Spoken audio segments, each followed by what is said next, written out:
حجاز صاحب first week میں ہم ایکسپیکٹ کر رہے ہیں جون میں کہ بجٹ آئے گا، اور بلال اظہر کیانی نے ایک پری بجٹ سیمینار میں انہوں نے کہا کہ government intends to reduce the tax burden on salaried class. تو یہ وہ کیسے کریں گے؟ اور ساتھ ہی انہوں نے وضاحت کی کہ آئی ایم ایف پروگرام کی وجہ سے ہمارے پاس فسکل سپیس لمیٹڈ ہے. گزشتہ مالی سال کے پہلے 9 ماہ میں تنخواہ دار طبقے نے 400 بلین ٹیکس دیا. ہمیشہ یہ ہوتا ہے کہیں سے ٹیکس شارٹ فال ہو تو تنخواہ دار طبقے پہ ٹیکس لگا دو، پیٹرول لیوی بڑھا دو. اس بجٹ میں آپ کو لگتا ہے کہ سیلری کلاس کو کوئی ریلیف ملے گا؟ کیونکہ اب تک کی جو خبر ہے اور جو ہماری انڈرسٹینڈنگ ہے وی سی نو ریلیف فار سیلری کلاس، اور آئی ایم ایف 12 یہ یاد کروا چکا ہے کہ آپ اپنا ایکسپینڈیچر کم کریں اور سیلری کلاس کو ریلیف دیں. جی بالکل، بہت شکریہ آپ کا مجھے بلانے کا، کیونکہ پاکستان کی اکانومی بہت سیریس ایشو ہے. ہم ڈپلومیٹک فرنٹ میں آپ نے جیسے بتایا ماشاءاللہ we have done very well and we are doing good, expected کہ ہم فیوچر میں بھی اچھا کریں گے. لیکن جب تک پاکستان کی اکانومی کا بیس مضبوط نہیں ہوگا، ہمارے عوام کو ریلیف نہیں ملے گا، ہماری ایکسپورٹس اور فارن ایکسچینج ریزروز نہیں امپروو ہوں گے، تب تک پاکستان کی اکانومی اسٹرینتھن نہیں کرے گی.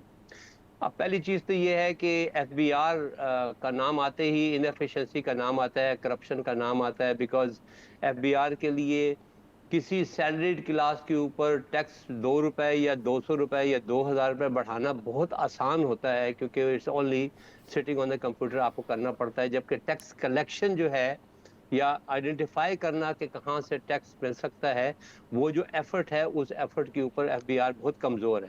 اس کی سب سے بڑی مثال یہ ہے کہ انڈیا میں 18 سے 19% ڈائریکٹ ٹیکس ہے، ہمارا تقریباً 10 سے 10.2 کے قریب ڈائریکٹ ٹیکسیشن ہے. ڈائریکٹ ٹیکسیشن ایکچولی سوسائٹی میں جو ڈسکرپنسی ہے، جو غریب امیر کا فرق ہے، اس کو ریڈیوس کرتا ہے. اور دنیا بھر میں جو ڈائریکٹ ٹیکس ہے وہ ڈیولپ کنٹری میں 30-40% عام طور پہ ڈائریکٹ ٹیکسز ہوتے ہیں. ہم ہر وقت ٹیکس لگانے کے لیے ہم پیٹرول پہ لگا لیتے ہیں، یہ نہیں سوچتے کہ غریب بیچارہ کیا کرے گا. وہ 100 روپے جو بڑھ گیا اور لیکن امیر کا حجاز فرق صاحب ہے. موجودہ گورنمنٹ کا تیسرا بجٹ ہے، پی ڈی آئی حکومت بھی پہلے مفتاح اسماعیل صاحب وزیر خزانہ بنے، پھر اسحاق ڈار آگے آئے، لیکن جو ریٹیلرز تھے ان کے اوپر کوئی ٹیکس نہیں لگ سکا، اکٹھا نہیں کر سکا. بہت سی اسکیمز بھی لانچ کی گئیں. یہ بھی کہا گیا کہ we are moving very aggressively. اب حکومت اور تاجروں کو کوئی کنسنسس پہ آنا چاہیے، اور حکومت کی نئی اسکیم کے مطابق a fixed 1% tax will be G imposed G on turnover of up to rupees 20 million. There is a condition of a minimum tax G payment of rupees 25,000, and there will be no audit unless the FBR finds major irregularities in income or assets. اب حکومت جی اس حد بالکل. تک کیسے کامیاب ہوگی، اور وہ کیسے ڈٹرمن کریں گے کہ جو ایک اسپیسیفک پورشن آف ٹیکس آ رہا ہے اس میں کوئی irregularity نہیں ہے؟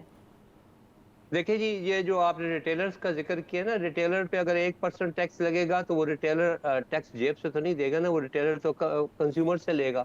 وہ تو پھر وہی بات ہوگی نا کہ وہ تو انڈائریکٹ ٹیکس ہو گیا نا.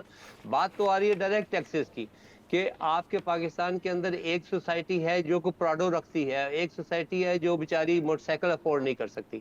تو آپ نے ان دونوں کو ایکول کس طریقے سے کرنا ہے؟ تو ڈائریکٹ ٹیکسیشن یہ ہے. میں آپ کو ایک ایگزامپل دیتا ہوں. پاکستان میں 41 لاکھ گاڑیاں ریجسٹرڈ ہیں.